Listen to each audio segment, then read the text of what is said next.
Hey, little ones, and medium ones, and big ones, and all the other ones, because I love you if you're watching my video. And I'm so happy you are. It's Aunt Mel. And today we're going to bake bread. If you like it or if you don't like it, even, you can like my video and subscribe and support. I greatly appreciate it. Like I said, we're going to bake bread today. And this whole thing, the reason that I want to demonstrate baking is because it seems to be becoming a lost art. Who is baking anymore? And I love baking for so many reasons. It makes me think of family. When I smell bread baking, I think about home. I think about being a young girl. I think about a lot of things. My father liked some sort of bread every day with every meal. It could be biscuits, cornbread, white bread, whatever kind of bread, but with every meal. Bread making is not hard, but it is even more accessible now with technology. I mean to tell you, when I was making it when I was younger, it wasn't hard, but we had to use, for lack of a better word, rustic tools. When I make bread now, I have all the newest and latest and greatest tools. Today, I am pleased to show you how to make a simple loaf of bread. When I cook, I try to wear an apron because my mother always wore an apron, and I am, trying to be reminiscent of the good old days. So we're going to get started. The first thing you want to do is proof your yeast. And it's going to take 2 cups of water. And the water needs to be warm, about 110 to 120 degrees. So we're going to have the water, the yeast, 1.5 tablespoons of yeast. This is a half tablespoon measure. If you use the packets, it's 1 packet of yeast. There you go. And last but not least, we put a little sugar in. We put a 1/4 cup of sugar in because that's what feeds the yeast and makes the yeast want to rise, want to get cooking. So that's simple. Well, after we do this, we stir it up till everything is dissolved. That's another reason the warm water really helps, because it helps everything dissolve.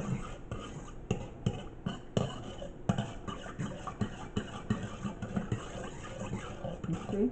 Stir it till all the dry parts are dissolved in the water. Stir it, stir it, stir it, stir it, stir it.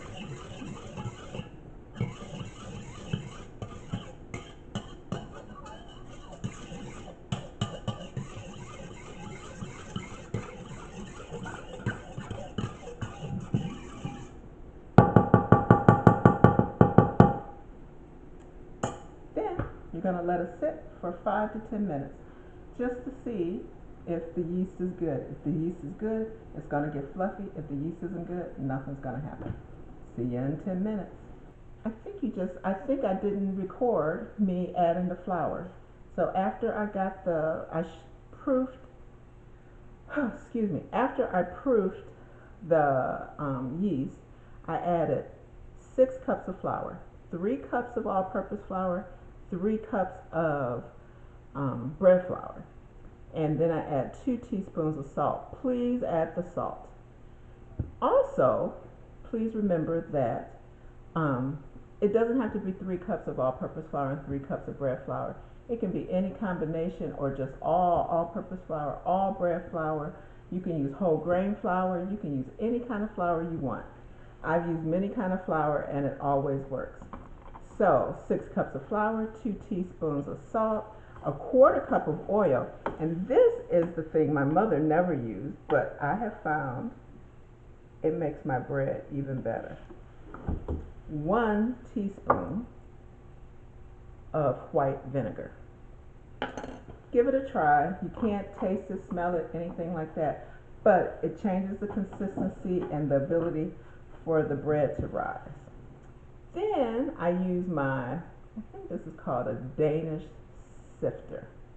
Danish bread sifter. I can't remember, but it's one of those things. And I said, you don't have to use this. You can use a rubber spatula, you can use a big spoon, you can use anything. But Martha Stewart uses this, and so, if Martha uses it, it's probably what you're supposed to do. So you keep stirring until this becomes a shaggy consistency. Shaggy consistency is whatever you think shaggy means. It means, but mostly what it means is all the flour is incorporated. So you scrape down the sides so all the flour can be incorporated in. You're not trying to get it smooth or anything. You're just trying to make sure all the flour is incorporated in. And it looks kind of craggly. How about that? Craggly, shaggy. I think shaggy is what they usually say in the cookbooks. This isn't a regular cookbook. This is Melanie cooking for you. So, you see, now all the flour is incorporated in. Make sure you scrape the bottom and you get all the flour in. And then I take a knife and I scrape it off. Although I was using a knife, I usually use my fingers. Make sure you wash your hands before you start cooking, because that's really important, because your hands are your best tool. So you just want to clean this off. And then now at this moment, I am going to, you can either, I'm going to tell you what I'm going to do, but you can. So this has been kneading for 6 minutes. And now we are ready to take it out. So you know it's good when it comes off the dough hook like easily. Spread it around. Spread it around. So I'm just going to spread the flour out on the counter, and then let the dough come out. Let it sit for too long, but it's okay, because once again, another gadget, another piece of technology helps me scoop all the bread, all the dough out, and scrape the sides. So, see me. There you go. A nice, firm, smooth ball. When you get it like that, you turn and tuck. Turn and tuck. You want the top to be smooth. See that? You can look at the bottom and see if it's too craggly. You can pinch it together. But you want to make sure it's smooth and kind of firmy. So then I take my cooking spray and spray the bowl. I use the same bowl as I mixed it in. Then I put the dough in there. I spray the top, because this is going to rise up, and that's what we're waiting for it to do. It's going to rise up for about an hour. You can put a towel on top, but I've been using these little shower caps. They're kind of cute. They're for baking. You'll see them in, on Amazon, or see it back in 2 hours. So look how it rose. A lot. That was an hour, and it rose even more than double. So as I told you, you can reuse these. So I just put that in the sink. Put a little flour on the counter. Get a little more.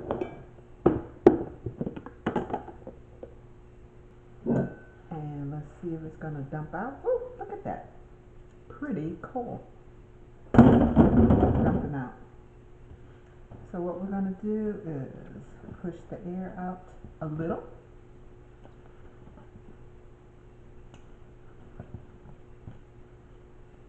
I like to roll it to see if it's tight. This is good. And then I take my dough cutter and cut it in. And this is the worst thing I do. I'm pretty good at everything else with this bread, but cut it in 3 equal sections. I'm going to take a little off this one and put it with that one. I don't know. I should use a ruler. Take this. I like to roll it, roll it, roll it, roll it, roll it, roll it, roll it, roll it, roll it, roll it. Roll it, roll it, roll it, roll it. Tuck the ends in so it can be smooth. And then I usually roll it a little so it'll be all lovely. Ta-da! Put it in the pan. Do the next one. Completely different size loaves. Now, put a cover on with a towel and give it another hour to rise. We want it to rise up to the edge of the pans. So I'll be back in an hour. It's been about 40 minutes, and as you see, the bread has really risen. It rolls up past the sides of it. So they're going to be big loaves. The only one that's about the right size is the one that's too little, so little compared to the other two. I preheated the oven to 350. I'm going to put them in there for 30 minutes, and we're going to see if we get bread. I am taking the smaller loaf out after 25 minutes. I'm going to leave the other two in for about 5 more minutes. Makes it all shiny and glossy and pretty.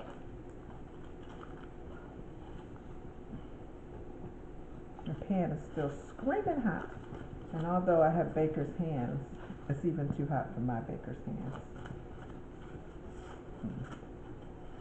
So make sure you use a pot holder or something, a towel pot holder or something. Look at that. Look how shiny the top is. I love it, love it, love it, love it, love it, love it, love it, love it. Okay. Dump it out onto a cooling rack. And you see the bottom, the sides, the top, perfectly golden brown. One reason you want to let them cool is they're going to cook a little bit more on the inside. So that's another reason you let them cool. But it's so hard to wait because warm bread is like, what is that like? It's like the best.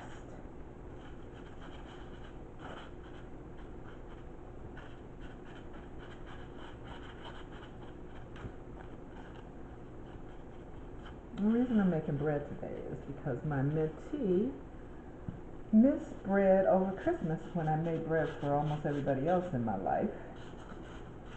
And tomorrow's the first day I'm going to get to see her again in the new year. And she said, please bring me some bread. I missed it, I missed it, I missed it. So I waited 15 whole minutes. It's still very warm. I want you to see. Look at that. Look at it, look at it, look at it, look at it, look at it. I'm going, look. Oh my goodness. Can you hear that? It's very good. Oh my goodness. Very, very good. You have to make this for you and your family to enjoy. Please do. Look how easy it was. 6 or 7 ingredients, stir it up, put it in the oven, have homemade bread. So much better than store-bought. Thanks for joining me. Please don't forget to like, subscribe, and share. It's Aunt Mel, little ones. You can do it.